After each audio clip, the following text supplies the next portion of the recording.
I was halfway to the podium when a chair scraped behind me, the sound so sharp it split the moment open. At my graduation ceremony, everything seemed to slow down, like the world had paused for a heartbeat. There she was, my sister, Ariana, rising from her seat. It was like watching her deliver a verdict, and with that single motion, she pointed straight at me, accusing. No hesitation, no whispering. Just a public execution. The entire auditorium fell silent, eyes glued to the scene unfolding in front of them. Ariana cheated her way through college. Her voice cut through the room with precision, and in that instant, it felt like I was being stripped bare, my whole life being ripped apart in front of an audience. My parents froze, unsure of what to do, unsure of what they were seeing. I could feel my spine tightening, my breath catching in my chest, but I kept walking.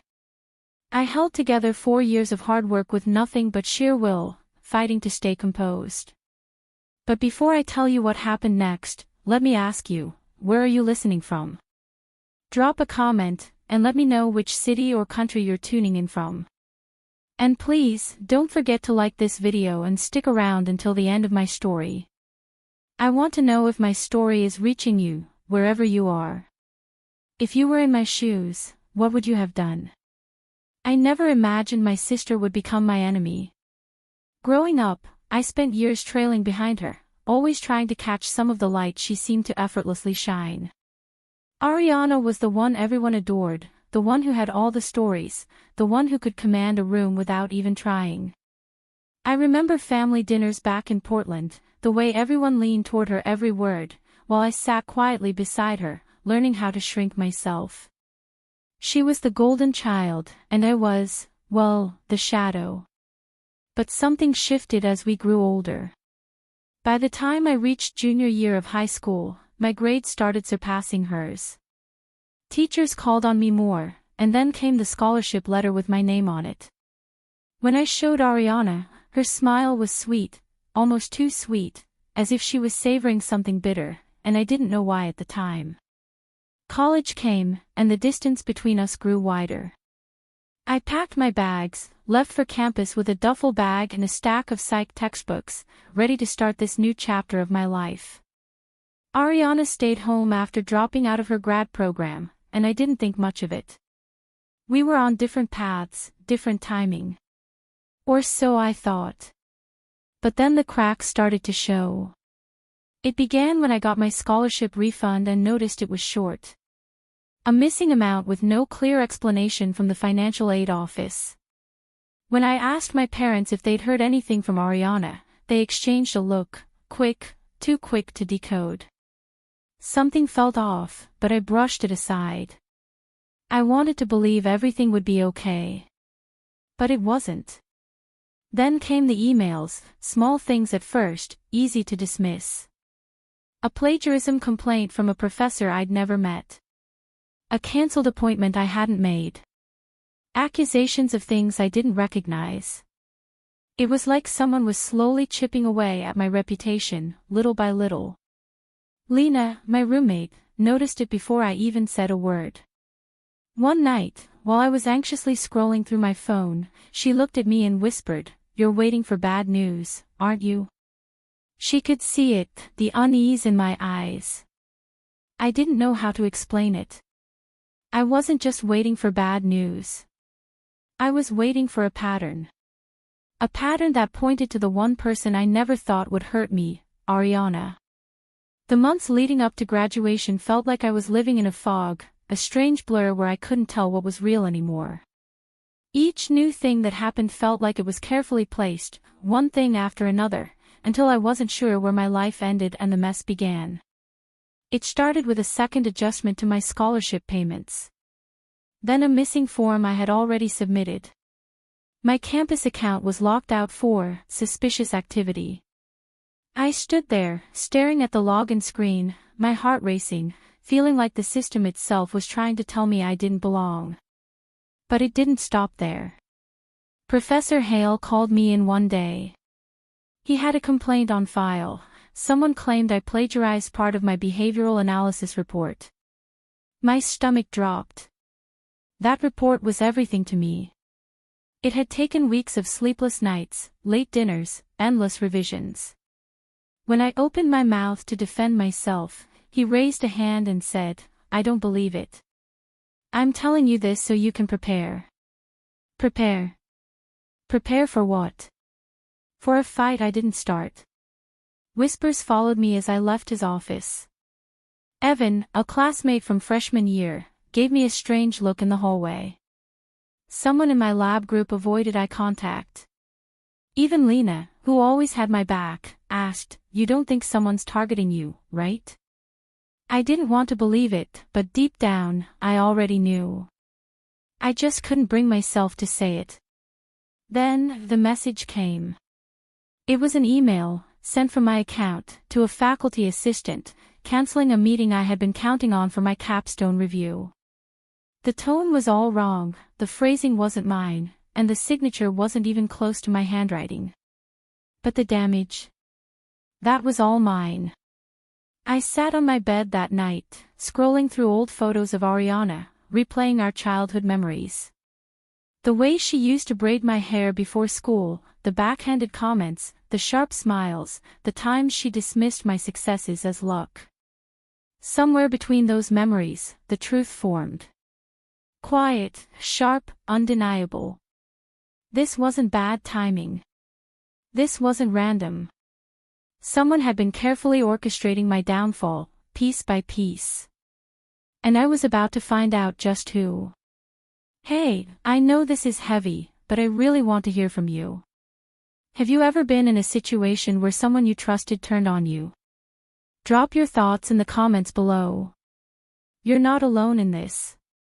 And if you're enjoying this story so far, don't forget to hit like and subscribe, so you don't miss what happens next. But just when I thought I couldn't take any more, I found something that would change everything. Don't go anywhere, the truth is coming. The turning point came when I went home for the weekend.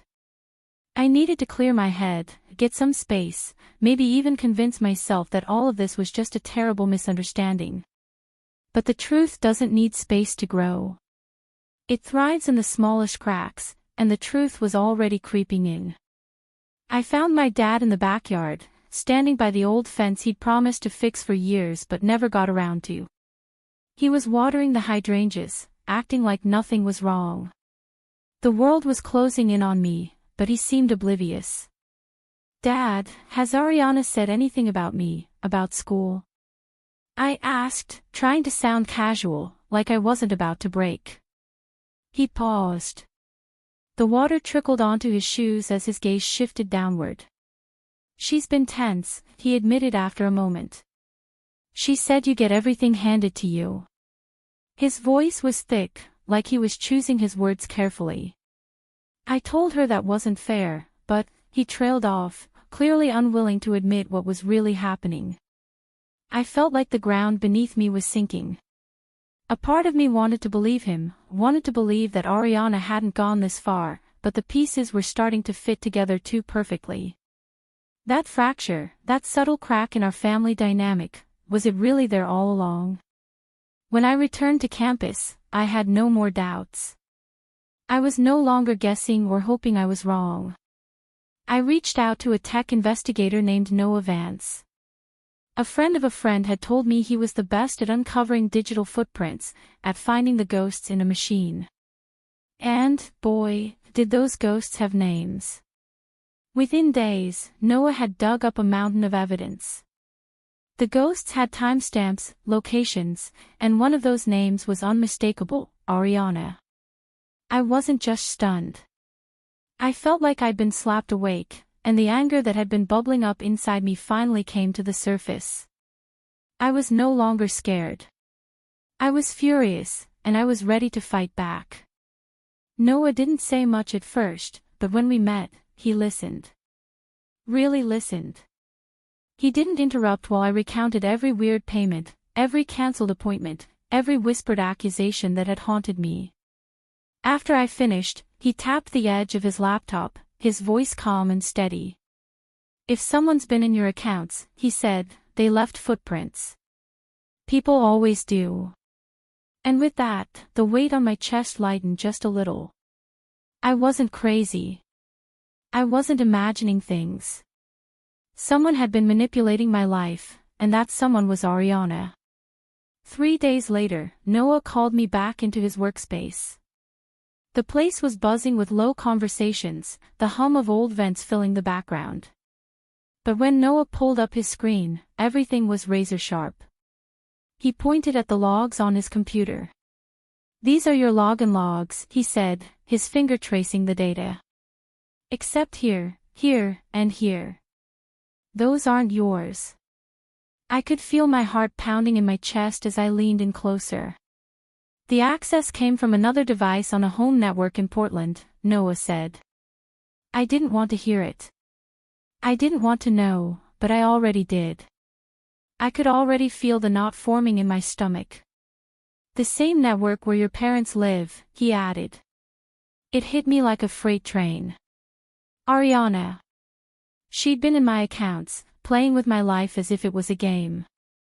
She was the one behind all of it, pulling the strings, breaking me down, and no one else could see it. Not my parents. Not anyone. But now I had the proof, the undeniable truth. I left Noah's office shaking. My phone buzzed in my pocket, and it was a text from Lena. "You've been quiet," she said. "Okay." But I couldn't respond, not yet. I needed air. I needed space to think, to breathe, to process all the anger and betrayal that had been building inside me for months. Instead, I found myself driving straight to my parents' house, sitting in the driveway, staring up at the flickering porch light like it would somehow tell me what to do next. About 20 minutes later, my dad found me. He looked at me, his face soft with concern, but I could see that something had shifted. "Jolie, what's going on?" he asked, his voice low, a little too gentle. I didn't tell him everything. I couldn't, not yet. But I had to tell him something. I looked at him and said, "Dad, the scholarship money, the plagiarism complaint, someone's been messing with my life. My accounts, someone's been in them, changing everything." He swallowed hard, his face unreadable. "Are you saying," he hesitated. "Are you saying Ariana did this?" I couldn't bring myself to say it out loud, but I nodded. Not yet. Not until I had proof, something solid that no one could deny. The truth was too big, too raw. And my dad. He still believed Ariana was just complicated, misunderstood. He didn't see the cruelty in her. He couldn't. But I saw it. And I wasn't going to let her keep destroying everything I'd worked for. If you're feeling what I'm feeling right now, let me know in the comments. Have you ever had someone close to you turn on you like this? Trust me, you're not alone. If you're finding strength in this story, hit that like button and subscribe for more. But the real test was yet to come. With everything I had, I was going to bring this to light. And it all led up to one final confrontation, the moment where I would stand tall, no matter what Ariana threw at me. You won't want to miss what happens next.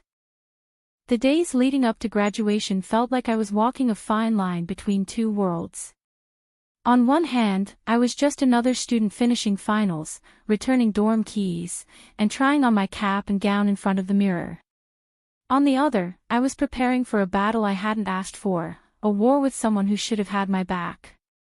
That war, I realized, was already halfway won. The evidence was irrefutable.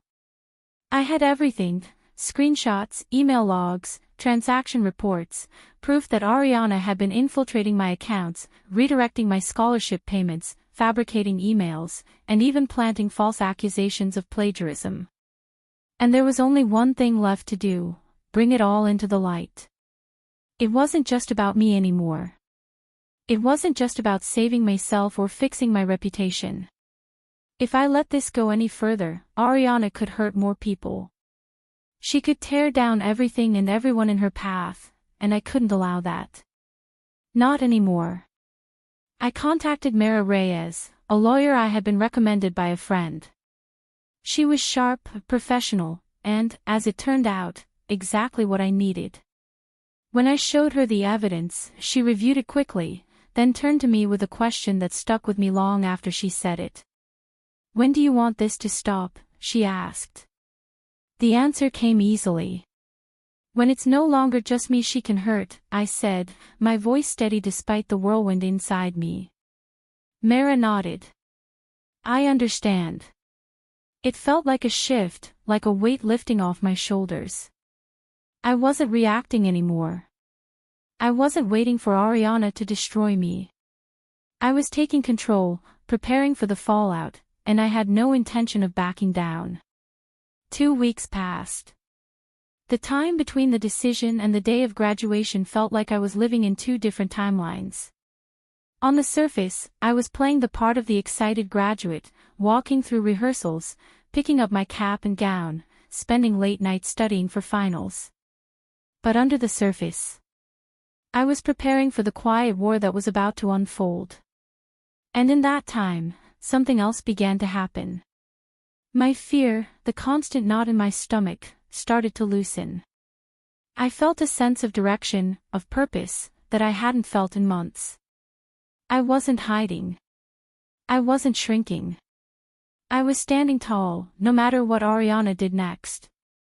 The night before graduation, I barely slept. The sky outside my apartment was a deep, cloudless blue, and for the first time in weeks, the world felt still. I laid out everything, the sealed envelope of evidence, the printed logs that Noah had verified, my capstone summary, and everything Mara had helped me prepare. My hands didn't shake, not anymore. They were steady. They had to be. At sunrise, I slipped the envelope into the inner lining of my gown. I wasn't carrying it in my bag or handing it off to someone else. It was with me, close to my chest, and it felt like I was carrying my truth with me. When I walked into the university auditorium that morning, everything seemed normal, parents fanning themselves with programs, students hugging and chatting, faculty lined up in their regalia. But beneath the surface, I felt the tension, the pulse of something that wasn't right. Something was about to break. And it wasn't going to be me. When my family arrived, I saw Ariana right away. She wasn't dressed like someone attending a graduation. She wasn't there to celebrate. She was there to perform. She wore a white blazer, her makeup dramatic, her posture too rehearsed, like she was the one in charge, the one everyone should be watching. I could feel my heart rate picking up, but I forced myself to stay calm. Mom waved at me brightly. Dad gave me a hug, a little too tight, like he knew something was coming, but couldn't quite put his finger on it. Ariana stood behind them, arms folded, watching me with that familiar, unsettling gaze. "Congrats," she said, her voice smooth, almost too smooth. "Big day." "Yeah," I replied, keeping my voice even. "Huge." Her smile faltered just for a second, a quick flicker of something darker. I could feel it then, she wasn't there to congratulate me. She was there to strike. To tear me down, and she knew exactly how she was going to do it. I took my seat on the stage, joining the honors students in the front. From up there, the crowd looked like a single, breathing organism. The lights were warm on my face, and for a moment, everything felt calm, like I was standing in the eye of a storm. Dean Matthews met my eye from his seat. We had spoken the night before, and he knew everything. He gave me the slightest nod, and in that instant, I knew, everything was in place. The plan was set. Ariana's time was running out. The ceremony started, the speeches were made, applause rising and falling in waves. My name was toward the end of the list, which meant Ariana had plenty of time to do whatever it was she had planned. And sure enough, when it came to her moment, she took it. I heard the scrape of her chair first, a loud, sharp sound that cut through the air. And then her voice, ringing out clear as day. She cheated her way through college. The words hit me like a physical blow. The crowd fell silent. Conversation stopped mid-sentence. Faculty froze. Phones were instantly out, the bright rectangles of their screens capturing the spectacle she had created. She doesn't deserve that diploma. Ariana shouted again, this time louder, her finger pointed directly at me. She lied. She manipulated the system. Ask anyone. A chill ran through me as dozens of faces turned in my direction. I could feel the weight of their gazes, their expressions shifting from joy to confusion, to something darker. Concern. Curiosity. Doubt. And I stood. Every step I took down the aisle was deliberate, measured. The click of my heels on the floor echoed, a kind of countdown. I didn't look at Ariana, not because I feared what she would say next, but because I already knew what she was about to lose. The energy in the room began to shift. The whispers started to change. A woman in the second row lowered her phone, frowning, not at me, but at Ariana. A professor shook his head. Someone from the local paper leaned forward, scribbling down notes. Ariana sensed it too. What? She barked, voice trembling. You all saw it. She didn't deny anything. She just stood there, desperate to control the narrative. But what she didn't understand was that sometimes silence isn't an admission of guilt. Sometimes, it's strategy. Security moved discreetly behind her. One of them leaned in, softly offering her the choice to leave. But Ariana wasn't having it. You're all blind, she screamed, her voice cracking under the pressure. She's been lying for years. But the crowd. They weren't with her anymore. They had seen me walk calm and steady, the dean's knowing nod, and Ariana unraveling in front of them. Her control, her carefully crafted performance, started to fall apart. Piece by piece. She tried to shout, to hold on to the last shreds of power, but it was too late. Security gently guided her toward the aisle, and as she reached the doors at the back of the auditorium, she turned back one last time, her eyes blazing with disbelief. You think this is over, Jolie? She spat, her voice venomous. You think that little whisper makes you innocent? I didn't look back. I didn't need to. The truth was already in motion, quiet, legal, and irrevocable. It was over. But even after the ceremony ended, the battle wasn't over. Ariana's downfall had just begun, and what came next would change everything. Because the truth, once unleashed, never stays silent for long. The moment I stepped off the stage, everything changed. The energy in the room shifted. It wasn't just whispers anymore. The crowd was watching, calculating, and for the first time, I felt like I was standing in control. But the fight wasn't over. It had only just begun. As I walked down the aisle, the murmurs started. People weren't whispering about me anymore. They were whispering about Ariana. I saw it in their eyes, the confusion, the uncertainty. They weren't sure what had happened, but they were sure about one thing, whatever Ariana had planned, it wasn't working. It wasn't going to destroy me. Behind me, I could feel her unraveling. Her voice wobbled, and her attempts to hold on to control were growing weaker. You all saw it, she screamed, the desperation in her voice cutting through the tension in the air. She's been lying for years. But they weren't listening to her anymore. A woman in the second row lowered her phone, her frown not aimed at me, but at Ariana. One of the professors shook his head, a look of disappointment on his face. The local reporter who had been watching from the back of the room leaned forward, scribbling down notes. Everything Ariana had built up in her mind, every plan, every move to tear me down, was crumbling in front of her eyes. And she couldn't even see it. Security finally reached her row.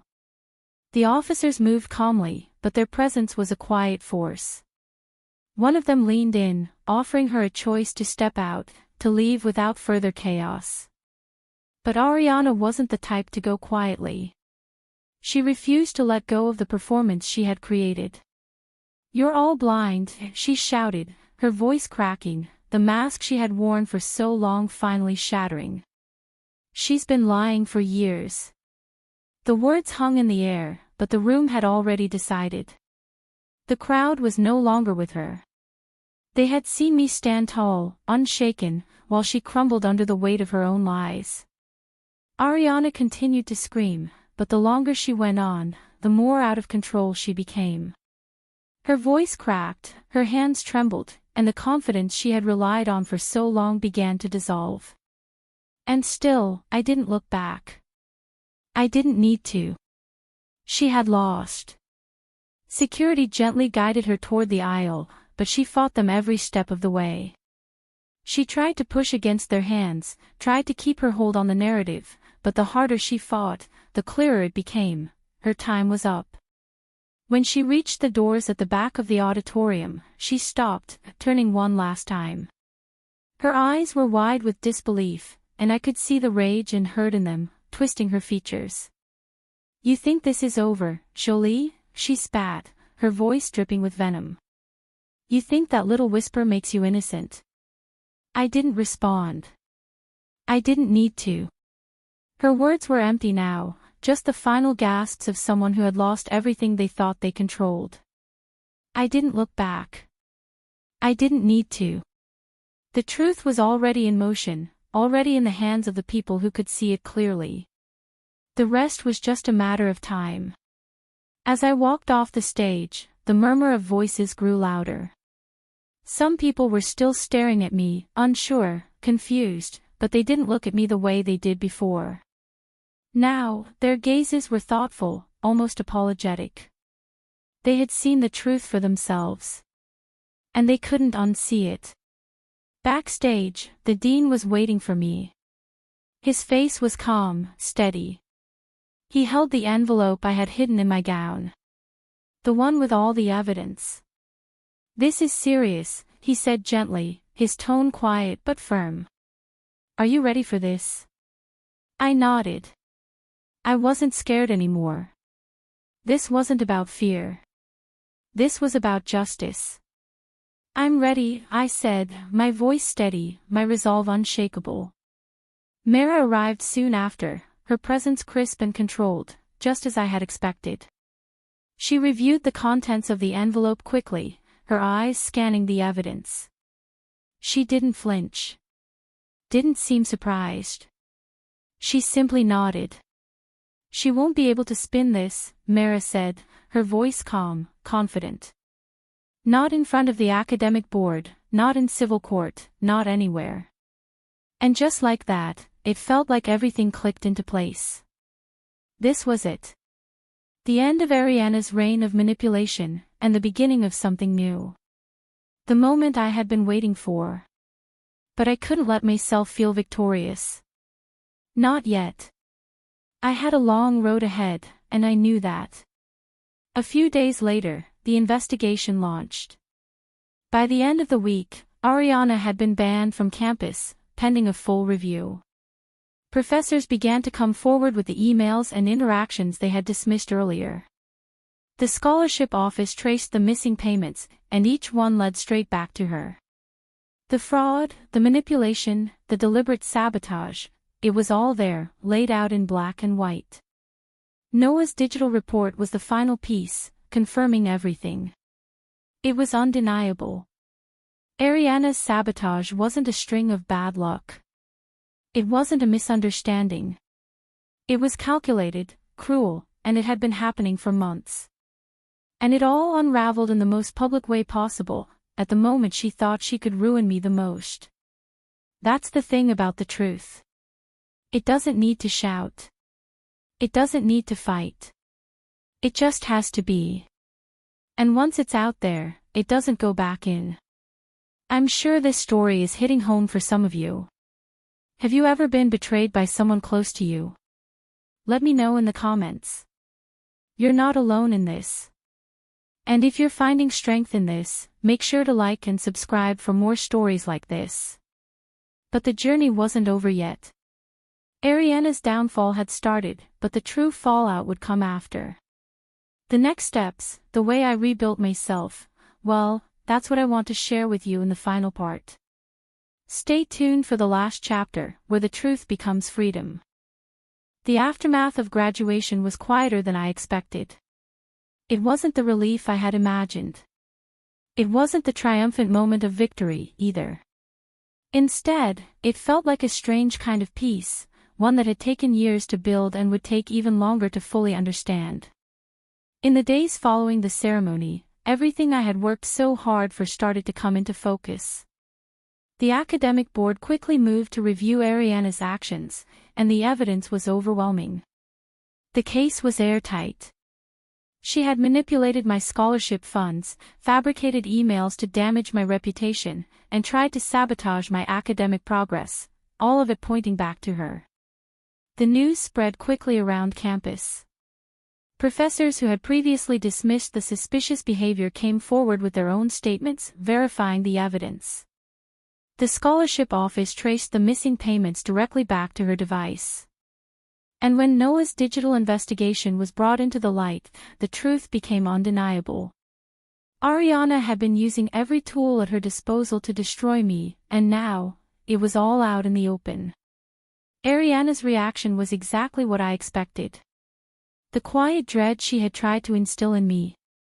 It was now replaced with something different. Fear. She had underestimated how far I was willing to go to protect myself, to stand my ground. The final blow came swiftly. A formal investigation was launched, and within days, Ariana was officially banned from campus, pending a full review. Her entire future at the university was in jeopardy. The sabotage she had orchestrated wasn't just personal. It was criminal. And the damage she had caused would take more than a single apology to undo. But as the weeks passed, the full impact of everything began to sink in. My parents were in denial at first, of course. They couldn't believe their daughter, their golden child, could be capable of such things. But when the paperwork came, when the academic board's decision was final, they had no choice but to accept the truth. I remember the phone call with my dad. His voice, heavy with regret, whispered through the line. "I should have seen it," he said quietly. "I should have known." And I didn't blame him. Ariana had always been the master of hiding in the spaces where love and assumption blurred together. She had carefully crafted a version of herself that was impossible to question. And I had spent years watching it, feeling the pressure of being the one in the shadows. But I wasn't in the shadows anymore. After everything had settled, after the storm had passed, I made a decision. I moved out of the house I had shared with my parents and into a small apartment in Corvallis. Nothing fancy, just a little place with sunlight pouring through the windows every morning. I needed the space. I needed the distance to breathe, to rebuild. I bought a second-hand table, adopted a cat who immediately took ownership of every chair, and allowed myself the simplicity of a life that wasn't dominated by fear or second-guessing. I focused on my studies, on finding peace in small moments, quiet mornings with coffee, walks in the park, and evenings spent reading. For the first time in years, my life wasn't shaped by someone else's narrative. It was mine. And slowly, something remarkable started to happen. The space Ariana had once filled with chaos and manipulation became something new. It became a space for me to rebuild, to grow, to finally be the person I had always wanted to be, on my own terms. It's funny how the truth works. When it finally comes to light, it doesn't just expose what's been hidden. It also clears the way for something else to grow. Something better. Something real.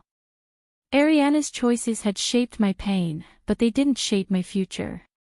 That was something I built myself. Piece by piece. With proof. Patience. And a refusal to shrink any longer. And that's what I want you to take away from this story. If you've ever had to stand up to someone who should have protected you, who should have been on your side, you're not alone. You don't have to shrink for anyone. You don't have to hide. The truth, when it's yours, will always set you free. I know how hard it is to face betrayal, especially when it comes from someone you love. But standing your ground, even when the world feels like it's against you, is the one thing that no one can take away from you. And in the end, it's that strength, the strength to hold on to your truth, that will carry you through. So, I ask you, have you ever had to stand up for yourself when it felt impossible? Have you ever had to face someone who tried to destroy you? Share your story in the comments below. I read them all, and I know you're not alone. And if you want more stories like this, stories about finding strength, about standing your ground, about reclaiming your life, don't forget to subscribe. This is just the beginning. And with that, I left my past behind me. Not in anger. Not in bitterness. But in freedom.